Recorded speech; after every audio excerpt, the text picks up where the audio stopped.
Real Frank.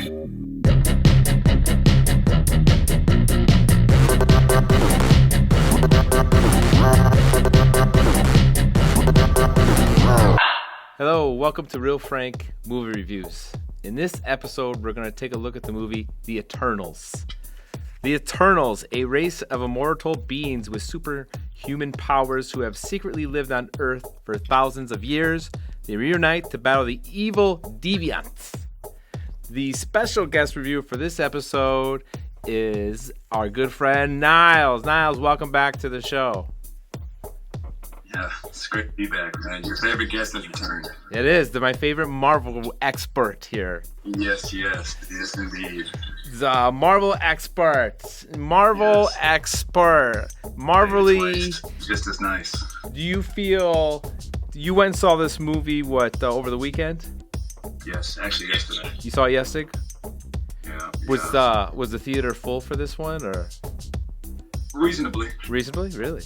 Yeah. It was a decent, for the most part. You know, it's just deep, but it was pretty packed though. All right. So, what did you think of the movie? I actually really liked it. You know, I thought, as far as it could have been its own movie. It could have been a movie not in the Marvel universe, and I still would have liked it. Now, with it being part of the Marvel universe, I mean, how do you like the way it's gonna fit in there? The way it was presented in this movie. See, that's another thing. It was it was kind of way back in the day. You know, when the Celestials were sending all the Eternals to the planets and whatnot. So it's kind of hard to see where it fits, but those ending credit scenes, they got a little couple Easter eggs in there that kind of showed me something that it might go into. Yeah, the Easter eggs things just kind of even added to my more confusion. Like, what's this going to be about now? Yeah, right. I was a little confused myself, so that kind of threw me off, and I'm like, okay, I kind of squared it. So, as far as the movie, what was your favorite part in the movie? My favorite part? The final battle, man, when you see that celestial breaking out of the Earth's crust, It just makes you think, man, what if this was real? Yeah. Like a giant celestial being just breaking through, being born. It was ridiculous. The CGI on that was crazy. Yeah, it was pretty good. I mean, just to think that thing had been there for how many years? I mean... Right, just cooking up, waiting for the right number of populated people to arrive here. You know what I'm saying? I like how they said, that Thanos snap that kind of delayed the birth for a while. Yeah, so that was kind of cool how they incorporated the end game storyline into this movie as part of, so you could really see that they put some thought into this whole world they're creating. Oh yeah, no, definitely. I think it's really cool because it always seems like the villains have very legitimate reasons for being villains. Mm-hmm. You know what I'm saying? Because the reason why Icarus wanted to, keep it going, keep the emergence coming, because, more life will be born at the end of the day. You know what I'm saying? It's just keeping the circle of life flowing. And just like Thanos, he wanted to snap, keep resources in the universe available, But then they get their memories wiped, so they don't remember supposedly after the gig. Yeah, so it's pretty interesting. I was impressed. What was one of the things you hated about the movie? One of the things I hated, or didn't like. You don't have to hate. Hate is such a strong word. But... Yeah, no, I feel you. I guess I didn't really like. There were so many Eternals. There's a lot of different roles that were trying to fit all into the film. I guess I kind of get it. Marvel Comics is such a big scope, to fit everything into. But that's like the Spider-Man 3 movie. They're trying to put so much into one movie. Right. You kind of just got to be careful with that. My problem with this is the characters. They're all. Don't you feel diversity was like a main point of this movie? Because absolutely. All the characters were different. Like, you had a deaf one, you had a child one, you had all different races represented. Indian one, you had a Chinese, Korean, then you had a black one, and then you had the girls there. You had them all covered there. Yeah, and they even made the black guy, I forgot his name. The black Eternal. They even made him gay. You know, I thought that was him something new too. The only thing they were missing was a transgender. yeah. You know, just fit the whole new world in there. Exactly. That's the only thing they were missing. Been the whole Gen Z. Yeah. Now, did you ever watch Game of Thrones? Did you know anything about Game of Thrones? I never watched it. I know little tidbits on it and everything, but I'm not too familiar. So the series, or how do you name Cirrus girl, that her boyfriend in the beginning, that was Jon Snow, and he was like a big character in the series Game of Thrones. So I was a little shocked that he had such a small part in this movie, but as you could see, they were setting him up for some bigger part in a future sequel down the road. Right. Yeah, you know it's coming too. He had that part for it. Yeah. My favorite part in this movie was Angelina Jolie, because she played like a crazy woman. In real life, she's kind of crazy. You know, because she couldn't just, you know, she'd have what they called those memories, and she started wanting to get little flashbacks or whatever. Yeah, and she wanted to kill, and so someone had to keep her contained. And I was like, oh man, what if this is simulated in real life? They got a handler, it's got to keep her contained because she's so crazy in her life. Oh yeah. Beautiful and crazy. Yes. And she's like 50-something years old. I was like, oh my goodness. Whole movie, every time her scene pops up, I'm like, goodness, she can adopt me. That's right. The crazier, the prettier they are. Usually that's how it goes. Yeah, right. All right. The Deviants. Did you like the Deviants in this movie? The way they portrayed the Deviants, the way they looked? I did. I mean, I thought it was different. It was pretty cool. I thought they could they were kind of like mythological creatures, and I think they did that on purpose because, you know, of the Greek mythology kind of inspiration behind everybody in the Eternals. Yeah, I went down. I did some digging afterwards, and I read some like discrepancies from the original comic book because I didn't want it to get too confused with Greek mythology because some of it's taken from there. But the Deviants looked okay, really good in some scenes, and then other scenes it didn't look too good as far as CGI went with I them. agree. They're like, oh my god, that looks amazing, and then you notice and you see him moving around, and you're like, oh, that looks horrendous. A little funky. Yeah. It's like, I wonder why they had so much inconsistency with that. I was a little disappointed, especially from a Marvel standpoint, because usually they're pretty solid with their CGI stuff. I agree. My other issue I had with this movie was when Cersei, you know, when they are on their suits, right? They all have their color suits, and hers is green. And I don't know if you noticed when she was putting an end to that thing, she had her green suit. She's touching the earth. You know, green humanity protecting, you know. And I was like, all right, they shoveling some more shit down our throats about being green, a green planet. She's got to wear a green suit, touching the earth. Right, no, I feel that little connection. Yeah, I see what you mean. I was like, what's that about? And then, I don't know about you, but I don't know why, but that little girl's name, Sprite, it bothered me the entire movie. Why'd they call her Sprite? Do you know if there's any meaning? Yeah, there was, he's related to the Greek goddess Sprite. And I can't imagine. I can't remember exactly where I did a little dig myself, but it is a little bit of Greek mythology turned into. That's what it is. So I was like, in the end, when spoiler, she wants to be a human in the end, and I was like, when she grows up, are they gonna call her Budweiser then? You know. I don't know. I know there was I think there was a little connection with like her and Pinocchio a little bit, I guess, you know, because her trying to, you know, be a real human or whatever, you know, trying to grow up. Oh, that's a good point. I didn't think about that. Yeah, so I know there was maybe a little bit connection, you know, Disney. Yeah, right, because she was the only one that wanted to be a human, so I could see that. That's pretty good. Yeah. Wow. I don't know, with this one, I hated it, to be honest with you. I was not impressed with this one. Really? Out of all the Marvel movies, I hated this one the most. Like, this one... Wow. At this point, you ever hear that expression, jumping the shark? No. What's that mean? Oh, man, it's an old expression. It's, I don't know if you ever heard the TV show Happy Days back in the 80s. There's a show. And Arthur Fonzarelli was like this tough leather jacket wearing guy, you know. He'd go, eee, and no one would mess with him, right? In this episode, he was water skiing with his leather jacket on. And there was a shark, and he jumped the shark on water skis. And then the episode, like, everyone made fun, like, from that point on, the show sucked. So that's been an expression around they would use if something starts to suck after it's been so good for you. It jumped the shark. Yeah. Okay, that makes sense. And this is what I felt with this thing, because up until this point, I've been pretty entertained, but this one I just was so bored, and you can kind of see where things were going with this, like, from there was no real surprises. I thought, really. You didn't. What about with Icarus? I saw a backstab coming from someone. I felt it.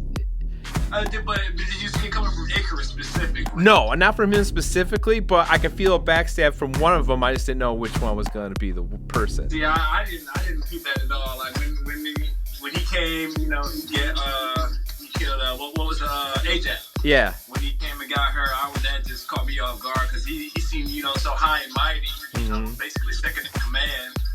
So yeah, that caught me off guard. Him being the Judas of the group. Right. He kind of was like a Superman version. Like everyone kind of worshipped him as like the super one of them. Yeah, definitely. And that's another thing. I don't know. This is like the first Marvel movie that I felt had real like star power in it. Like in the past Marvel movies, you've had people that were kind of somebody, but not really nobody, and then they turned into like B-list actors. Yeah, B plus, low end. But they started these movies and they exploded, right? Then they became somebody. Here's a little different. They had these A stars, Selma Hayek, Angelina Jolie. In this movie, they're A-listers, and all of a sudden, I thought it sucked. I was like, that's in my opinion. I just thought, man, this is the worst one. At least entertaining. I kept checking my watch. The funny parts, how they tried to force some humor in there. I saw it in a theater also, and there was hardly any laughing. Like nobody was laughing. No, I didn't think. Yeah, I didn't repeat those parts. Obviously I expect that from Disney. They're gonna try to throw those little corny jokes in there, but there was a couple parts that made me, I get like little chuckles. Little chuckle, right?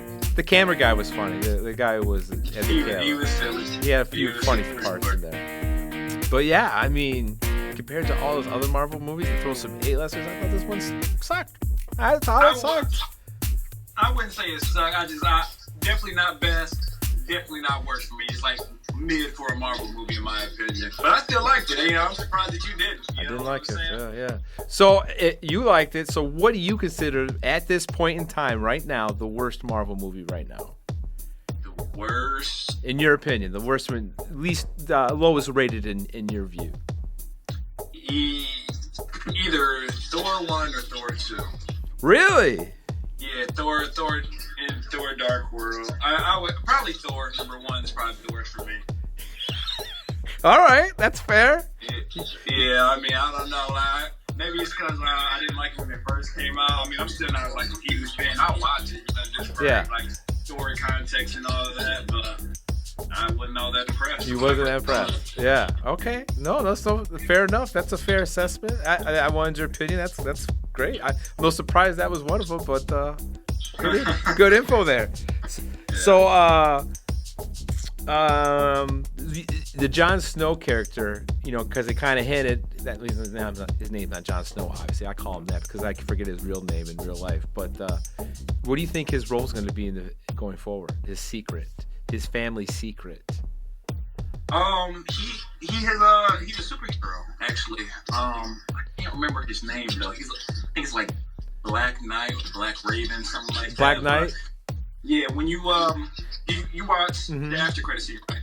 I watched the first one when they're on the ship and that little creature thing and the guy come walking in, and then I had to get out of there because I'm like, this is awful. I'm out of here. Yeah, no, there's with that after credit scene, it's showing him, spoiler warning. He's touching the sword that he uses in the comics. It's like the Black Ember sword or something like that. But, okay. Yeah, he's gonna have definitely a bigger role coming into the MCU. So he's like some sort of Black Knight. I think under his name and his title was like Black Knight or something. I saw like an IMDb, something like that. And then, did you hear that voice at the end of that credit scene? No, what was that? That was Blade. Oh, was it? Yeah, that was Mahershala Ali's Blade talking to him. Oh, interesting. Yes, sir. That's gonna be real interesting. And, they got that Morbius movie coming out too, so it's gonna be. I know there's gonna be a little dynamic between Blade and Morbius coming because those are arch nemesis in the comics. Right. So it's gonna be real. it'd be interesting to see what they do with Blade. I mean, because that did pretty good on its standalone for all those prior years, and then they reintroduce it. Oh yeah, because with actually just killed the role. Everybody was a fan. A lot of people didn't even know that was a Marvel, associated film back when it came out. Yeah, because it really wasn't promoted as a Marvel character. Right. Wow. All right, man. So let's go ahead and rate this thing. Let's do it. So, 1 to 10. 10 being the best. What do you give the story? The story, overall, I'll give it a 7.5. 7.5, really? It's pretty high. 7 point. You liked it, huh? I told you, man, it couldn't even if it wasn't in the Marvel universe, I would have enjoyed it as its own standalone film, man. It's no problem. And then acting, what do you give the acting? Acting, overall, I give that like 6. Give it about a 6.3. All right, 6.3. The cinematography, how did you feel about the cinematography? The way it was shot, the background scenes, the way the camera moved? 8.8. Oh, 8.8. I told you, man. Like the Celestials in that, like that really anytime they show what was the main one's name? The red one. I think it was like Ashram or something. Came up just showing his massive size. Just showing how big he was. So you like the way they showed that with the camera angles and stuff, and you thought that was done well. Loved it. Love that. Love it. All right, and then what about the CGI, the overall CGI of the entire film? CGI, I'll probably give that I'll probably give it a 7 overall. All right, 7. So, overall, what do you give this movie? Overall, 10 being the best movie you ever saw, 1 being the worst. I think it deserves 7 overall. 7. Strong 7. Strong 7. Strong 7. All right, for my review of the story, I give it a 1.9. I hated it. I hated this story so much. No love. The acting, I thought the acting was kind of suspect at some parts, I didn't feel like we got the A performances out of this one. I wouldn't say that either. I give the acting about a 4.3. The cinematography, there were some good parts in it, not too bad. I put it was average. I wasn't blown away by it, but it wasn't horrible. So I gave that a 4.5. And the CGI, the deviants, I loved it. Threw you off. They did, because when they touched the ground and they had that, that special, maybe those spin symbols and stuff, I thought that was super cool, that way that looked. And when their suits lit up and stuff, that was cool. And then those deviants, the inconsistency between scenes with those creatures, the way they look, I had to give it just an average 4.7. I just thought it was average. But overall, let's hear it. I give this movie a 2.1.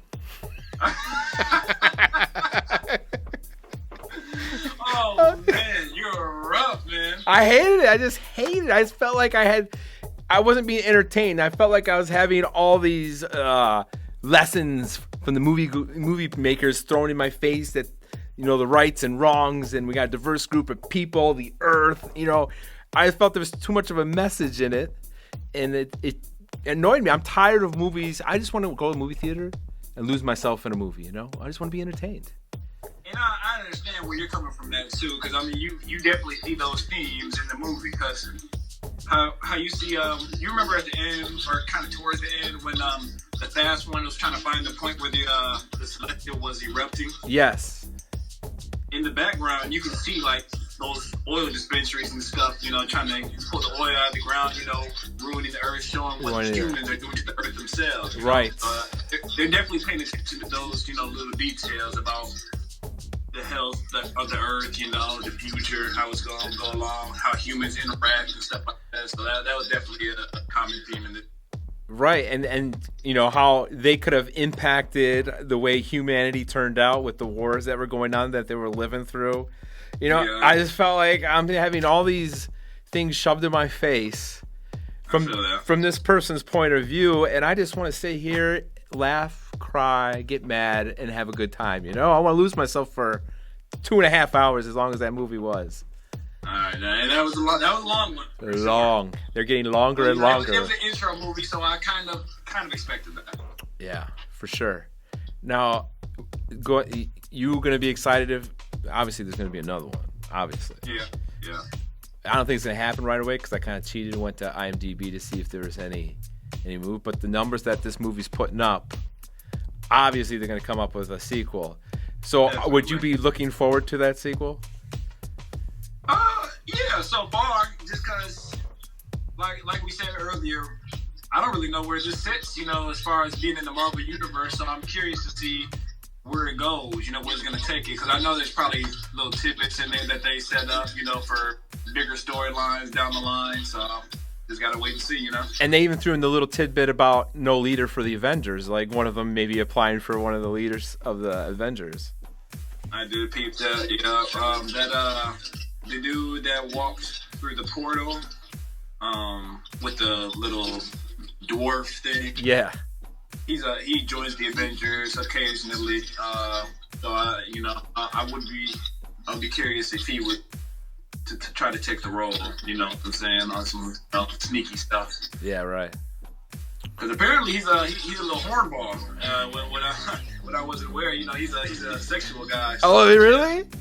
Yeah, he's it's always 6 o'clock for that guy. I was aware of that. That's interesting. They're gonna throw that storyline in there, and I kind of intrigued by that part now. Being Disney and Marvel, go a little dirty, little dirty rabbits.